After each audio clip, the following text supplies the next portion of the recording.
তিনি যে যাচ্ছেন এটা প্রশাসনকে আগে থেকে তিনি জানিয়ে রেখেছিলেন। আমরা সংবাদ মাধ্যম থেকে জানতে পারছি যখন তিনি সেখানে পৌঁছন, প্রথম জায়গায় গিয়ে দেখা গেল যেখানে হিয়ারিং হবার কথা সেখানে বসে আঁকো প্রতিযোগিতা চলছে। শুনছি উনি নাকি জানতে চান কিভাবে এখানে হিয়ারিং সম্ভব, বলে সেটা জানা নেই। প্রতি বছর এখানেই হয় এবং সেজন্য আজকের দিনটাই আমি স্থির করেছি। এরপরে তিনি যখন মগরাহাট 2-এ পৌঁছলেন, সেখানে কিছু মহিলা তারা বললেন যে বিজেপির দালাল দূর হাটো। সেখানেও তিনি ঢুকতে পারলেন না।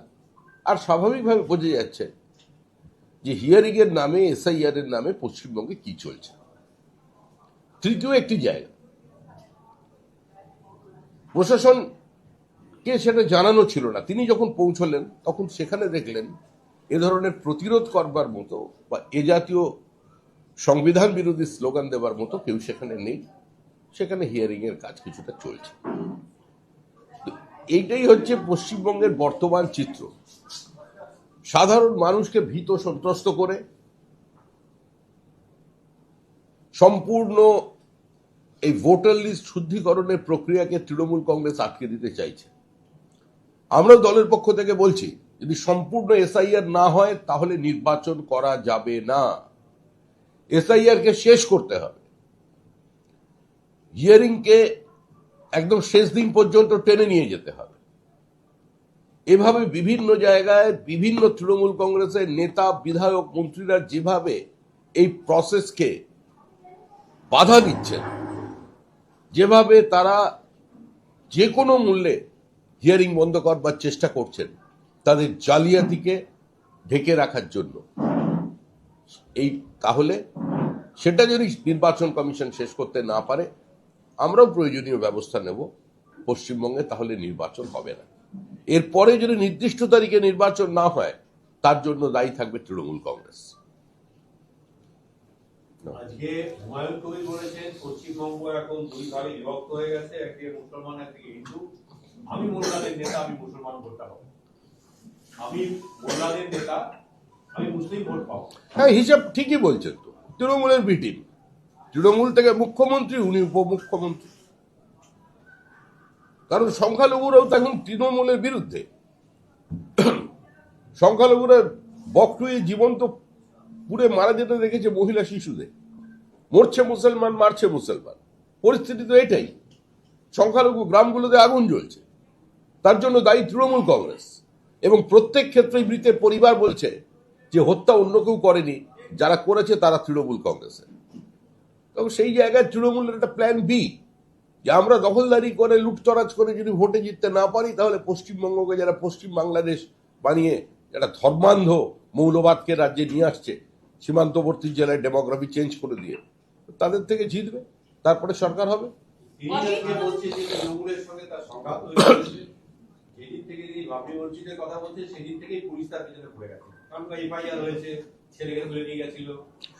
এই সমস্ত নাটক, দুর্বল চিত্রনাট্য, এগুলো মানুষ বোঝে।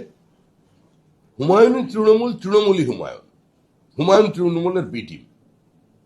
এটা পোলারাইজেশনের জন্য, সংখ্যালঘু ভোট ব্যাংকে কনসলিডেট করে নিজেরই আরেকটা তৈরি করা বাক্সে ঢুকিয়ে দেওয়ার জন্য আজকে এইগুলো প্রচেষ্টা চলেছে। এ নিয়ে বিজেপির কোনো মাথা ব্যথাও নেই, আর সময় নষ্ট করতে চাই না।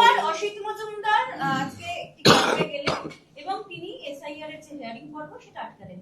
গতকাল অভিষেক বন্দ্যোপাধ্যায়ের সঙ্গে বৈঠক হয়েছে, ভার্চুয়াল বৈঠক হয়েছে।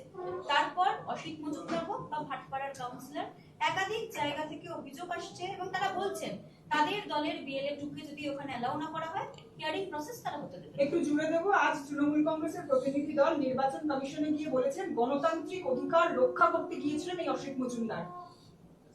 এটা সরকারি কাজে বাধা না? তৃণমূল কংগ্রেস কোনো গণতান্ত্রিক ব্যবস্থায় বিশ্বাস করে না।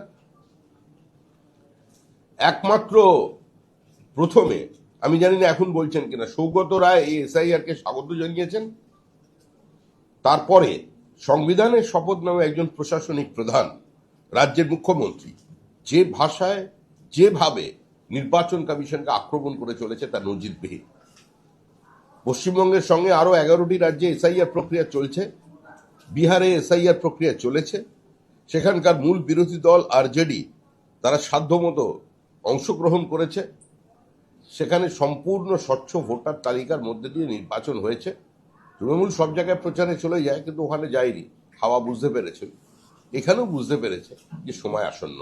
অভিষেক ব্যানার্জি বলছেন যে পরিযায়ী শ্রমিক তাদেরকে ডেকে পাঠানো হবে কেন? যদি ডেকে পাঠায় তাহলে ফ্লাইটের যাতায়াতের টাকা পয়সা কমিশনকে দিতে হবে। ওগুলো আমরা উত্তর দেবো না, আমাদের কোনো প্রয়োজনই নেই এ সমস্ত মতামতকে গুরুত্ব দেওয়ার। তবে গণতান্ত্রিক দেশ, গণতান্ত্রিক ব্যবস্থায় প্রত্যেকের কথা বলার অধিকার আছে, যে যার মত প্রকাশ করতে পারেন। যদি কিছু বলার থাকে সেটা নির্বাচন কমিশনকে গিয়ে বলুন, আর না হলে সুপ্রিম কোর্টে যান। কিন্তু কোনো জায়গায় কি মনে হচ্ছে যে গতকালের যে বৈঠক, ভার্চুয়াল বৈঠক এবং ভার্চুয়াল বৈঠকটা হওয়ার পর আজকে সকাল থেকে দিকে তৃণমূলের রাজনীতি তো দখলদারি রাজনীতি। মানে এটা অফিশিয়াল রাজ্যের পঞ্চায়েত নির্বাচন, রাজ্যের বিভিন্ন মিউনিসিপ্যালিটি কর্পোরেশনে কি হয়? বোমায় একজনের পা উড়ে গেল, একজন প্রান্তিক মানুষ। রাজ্য নির্বাচন কমিশনার বললেন যে একটা সামান্য চকলেট বাজির মতো কিছু একটা ফেটেছিল। রাজ্যে আমাদের কলকাতা পুরসভার প্রাক্তন ডেপুটি মেয়র মীনা দেবী পুরোহিতকে শারীরিকভাবে নিগৃহীত করা হলো, বুথের মধ্যে ঢুকে ভাঙচুর করা হয়ে গেল, ক্যামেরা পর্যন্ত ভেঙে দিয়ে গেল। উনি বললেন ভোট পর্ব শান্তিপূর্ণ, ওখানে কোনো ঘটনাই ঘটে। সমস্ত ক্যামেরায় ময়দা লাগিয়ে আটা লাগিয়ে দেওয়া হয়েছে। সেটা তো আমরা দেখেছি। তৃণমূল কংগ্রেস এভাবেও আগামী বিধানসভা নির্বাচনটা করতে চাইছে, যেটা সেটা করতে পারবে না। শুনানি নিয়ে কি কোথাও কমিশনের প্রস্তুতিতে ঘাটতি আছে? মানে এই বয়স্ক মানুষরা তারা ভোট গ্রহণ কেন্দ্রে আসছেন, হয়রানির শিকার হচ্ছে। দেখুন, কোনো জায়গায় যদি কোনো বিচ্যুতি থাকে, ভুলভ্রান্তি থাকে, মানুষের অসুবিধার কারণ হয়, তো সেটা দেখার জন্য নির্বাচন কমিশন আছে। আমরা তো নির্বাচন কমিশনকে পরিচালনা করছি না রাজ্যের তৃণমূল কংগ্রেসের মতো, যে একজন নির্বাচন কমিশন আপাত নিরপেক্ষ একটি সিদ্ধান্ত নেবার পরে গভীর রাতে তার বাড়িতে মন্ত্রীরা পর্যন্ত পৌঁছে গিয়ে তাকে একটু শারীরিকভাবে অনুরাগের ছোঁয়া দিয়ে এলেন। তৃণমূল কংগ্রেস ক্ষমতায় আসবার পর থেকে যে আচরণ করেছে সেটা মানুষের কাছে স্পষ্ট।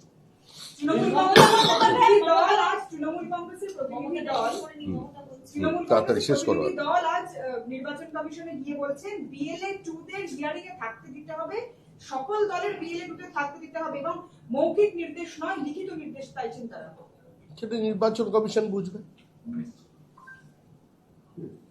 আমরাও এই প্রক্রিয়ায় অংশগ্রহণ করেছি, তৃণমূল কংগ্রেসও এই প্রক্রিয়ায় করবে না বলে তারপরে সেখানে অংশগ্রহণ করেছে এবং তারা অতি সক্রিয় আছেন। তো স্বাভাবিকভাবেই তারা নির্বাচন কমিশনের কাছে যাবে, নির্বাচন কমিশন তার উত্তর দেবে, কিন্তু আমাদের কিছু বলেন। মমতা বন্দ্যোপাধ্যায় বলছেন যে তিনি মেট্রোর কাজ এবং তার সেই সংক্রান্ত সমস্ত টাকা রেখে এসেছিলেন, কিন্তু 2 বছর ধরে 2 বছরের মধ্যে তিনি থাকলে করে দিতে পারতেন যদি এখন রেলমন্ত্রী থাকতেন। কিন্তু বিজেপি ইচ্ছা করে অসভ্যতা করে ঝুলিয়ে রেখেছে। জানুয়ারি মাসে মহাকাল মন্দিরের তিনি শিলান্যাস করবেন, 1। 2, তিনি বলছেন যে তিনি সহ্য করছেন, কিন্তু ধৈর্যের একটা সীমা থাকে। তিনি ধৈর্য ধরে রয়েছেন, কিন্তু সহ্যেরও একটা সীমা। মমতা বন্দ্যোপাধ্যায় পুরো আমাদের রেলের ব্যবস্থাটাকে আইসিইউতে ঢুকিয়ে দিয়েছিলেন। এটা আমার কথা নয়, এটা মমতা বন্দ্যোপাধ্যায় রেলমন্ত্রী, তার দলের থেকে যিনি হয়েছিলেন তিনিই বলেছেন। অপারেটিং রেশিও কি ছিল সেটা মানুষের জানা। এত বেশি শিলান্যাস করেছিলেন যে দেখে মনে হচ্ছিল আমরা প্রস্তর যুগে ফিরে গেছি। 43টা রেলের প্রজেক্ট শুধু জমিজটের কারণে আটকে আছে। আজকে সেক্টর 5 থেকে সোজা মানুষ হাওড়া পর্যন্ত পৌঁছে যাবে, সামান্য কিছু মিটারের কাজ বাকি চিংড়িহাটার কাছে, তার জন্য আজকে সেটা সম্পূর্ণ করা যাচ্ছে না, সেটা পর্যন্ত মেটানোর কোনো ব্যবস্থা করেনি। মেট্রোর সমস্ত পরিকল্পনার কৃতিত্ব তিনি নিয়েছেন, যা যা এখন উদ্বোধন হচ্ছে সমস্ত পরিকল্পনা। উনি হাওড়া ব্রিজেরও পরিকল্পনা উনি তৈরি করেছেন দাঁড়িয়ে থেকে। অভিষেক বন্দ্যোপাধ্যায় বলেছেন যে এসআইআর পর্ব চলাকালীন তৃণমূল কর্মীরা যেমন পাশে ছিল, শুনানি পর্বে ক্যাম্প করে করে প্রত্যেককে থাকতে হবে যাতে মানুষ বুঝতে পারে যে কে তাদের পাশে আছে। মানুষ তো বুঝেছে কে তাদের পাশে আছে। মানুষ নিজেদের জীবন যৌবন দিয়ে, শরীর দিয়ে, মন দিয়ে এই সরকারটাকে স্পর্শ করেছে গত 14 বছর যাবত। মানুষের যে পাশে তারা আছে সেটা বুঝতে পেরেছে। কিভাবে অসহায় মানুষ, মানে যারা পরীক্ষা দিয়ে চাকরি পাবে না, যাদের বেকারত্ব ঘোচার আর কোনো সম্ভাবনা নেই, কিন্তু কিছু টাকা জোগাড় করতে পারে, তাদের উপরেও সরকার নজর দিয়েছে, মেধাকে প্রতারিত করে তাদের কাছে 40,000 চাকরি বিক্রি করে দিয়েছে। আর কত থাকবে পাশে? তৃণমূল কংগ্রেসের একটাই আদর্শ, মানবতা। আমি ধৈর্য রাখছি, আমি সহ্য করছি, কিন্তু বিজেপি যা শুরু করেছে আমারও সহ্যের একটা লিমিট রয়েছে। Enough is enough. মুখ্যমন্ত্রী যুক্তরাষ্ট্রীয় ব্যবস্থাকে সম্পূর্ণ অস্বীকার করে যেভাবে প্রতিদিন সংবিধানকে চ্যালেঞ্জ করে চলেছেন, আমার মনে হয় সংবিধানেরও একটা সহ্যের সীমা আছে, ধৈর্যের সীমা আছে। এরপরে হয়তো কোনোদিন সংবিধানের ভাষায় কথা বলবে।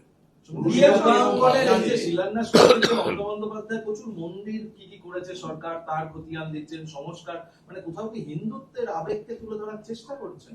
কোনো আবেগকে তুলে কোনো লাভ হবে না। 26-এর নির্বাচন তৃণমূলের বিসর্জন। এক জায়গায় জমি নিয়েছিলেন, সরকারি অধিগ্রহণ করা জমি, সেখানে যারা মানুষজন আছেন মুসলিম ধর্মাবলম্বী, তারা বলেছেন আমরা জমি দিয়েছি, আমাদের উপরে দেবী প্রতিমা তৈরি করা যাবে না। স্বাভাবিক ব্যাপার তো। তারা পোস্টার মারছে, আমাদের বিভিন্ন জায়গায় গিয়ে সরস্বতী পুজোর দিন যে মূর্তি পুজো বন্ধ করো। হরগোবিন্দ দাস, চন্দন দাসকে কুপিয়ে খুন করলো শুধুমাত্র তারা দেবী প্রতিমা তৈরি করে এই কারণে। তো এখানেও এরা ঠিকই কথা বলেছে, তাদের থেকে জমি নিয়ে কেন করবে না? সরকারের তো কাজ জমি অধিগ্রহণ করে মন্দির তৈরি করা নয়। তো এবার শিল্পের জন্য যেখানে জমি নেওয়া হয়েছিল, এখন শিল্পের পরিবর্তে এখন দুর্গাপুজো হয়, ওখানে গিয়ে মানুষ ফুচকা খেতে খেতে এনজয় করবে। এটাই সরকার। বিএল সন্তোষ বলতেন ভারত বাঁচাতে বাংলা জিততেই হবে, বাংলার রাজনৈতিকরণ করে সভ্যতা বাঁচানোর লড়াই। সুবিধা বলছি, পুরুলিয়াতে এবং বাগনানে দুজন মৃত্যু হয়েছে, দুটোকেই বলা হচ্ছে যে এসআইআর এর কারণে তাদের মৃত্যু হয়েছে। তৃণমূল এখন বলছে যে সমালোচনা করে বলছে যে কমিশনের জন্য এসআইআর এর কারণে মৃত্যু হলো পশ্চিমবঙ্গে 43 জনের। তাহলে বিহারে লোক মারা গেল না কেন? আমাদের রাজ্যের মানুষ কি অপুষ্টিতে ভোগে? সাপের কামড়ে মারা গেলেও তো বলছে যে নির্বাচন কমিশনের জন্য মারা গেছে। প্রেমে ব্যর্থ হয়ে আত্মহত্যা করলে বলছে নির্বাচন কমিশনের জন্য মারা গেছে। এর জন্য একটা তদন্ত হওয়া উচিত, সিবিআই। কিন্তু এত ফাইল আর কি করবে, সময় করে উঠতে পারছে না যে মারা যাওয়ার প্রকৃত কারণ কি। তৃণমূলের চাপে কেউ আত্মহত্যা করেছে। অমিত শাহ আজকে আসছেন, বৈঠক হচ্ছে, বলছে আমাদেরকে বলা যাবে যে কি নিয়ে আলোচনা? না, বলতে পারলে আমি ভালো লাগতো, কিন্তু আমি বলতে পারছি না। শাসক দলের তরফ থেকে বলা হচ্ছে যে ভোট আসছে, শীত পড়েছে, পরিযায়ী পাখির মতো প্রধানমন্ত্রী আসবেন, অমিত শাহ আসছেন, শীত কাটাতে আসছেন তারা। আসলে এদের দেখলেই তাদের হাড়ের মধ্যে শীত ঢুকে যায়। অমিত শাহ যখন বলেন, তো আমি দেখেছি পার্লামেন্টে উনি যখন কথা বলেন যেরকম তীর্যক আক্রমণ করেন। আমি রাজ্যসভার কথা বলতে পারি, একজন সাংসদও দাঁড়িয়ে অমিত শাহের সামনে তো কথাও বলেন না। তারা যেসব অভিযোগগুলো পশ্চিমবঙ্গে করেন, আর অমিত শাহ যখন সেগুলোর সংসদে জবাব দেন, 13 জন এমপি নিয়ে কেন দাঁড়িয়ে একবারও প্রতিবাদ করেন না? কিসের ভয়? ভয় না ভক্তি, এটা ওদের জিজ্ঞেস করবে। সুবিধা, মতুয়াদের এখনো পর্যন্ত মতুয়াদের এই কনফিউশন দূর হয়নি যে তারা আদৌ ভোটাধিকার পাবে কিনা যারা সিএ তে অ্যাপ্লাই করেছে। এখনো বিভ্রান্তি কাটেনি ওদের, এখনো সংশয় কাটেনি। কোনো চিন্তার কারণ নেই, সবাই মিলে ভোট দেবে, হই হই করে ভোট দেবে, হই হই করে ভোট দিয়ে তৃণমূলকে সরিয়ে দেবে, হই হই করে ভোট দিয়ে তৃণমূলে বার করে দেবে। যারা মতুয়া তাদের এই মাটির ওপরে যে অধিকার আছে, আমারও যে অধিকার আছে, দুটো সমান। লাস্ট কোশ্চেন, সেটা হচ্ছে উন্নাওয়ের যে দোষী অভিযুক্ত ছিলেন, তাকে দিল্লি হাইকোর্ট তার জামিন দিয়েছিল। আজকে সুপ্রিম কোর্ট তার জামিনের উপরে স্থগিতাদেশ দিয়েছে। উন্নাওয়ের ঘটনায় যে মূল অভিযুক্ত বিজেপি নেতা, কোর্টের কাজ করেছে, আইনি লড়াই চলবে। তা বলে আমি সুপ্রিম কোর্টের বিরুদ্ধে তৃণমূলের মতো কোনো শব্দ ব্যবহার করব না। আইনি প্রক্রিয়া দেখা যাবে কি হয়।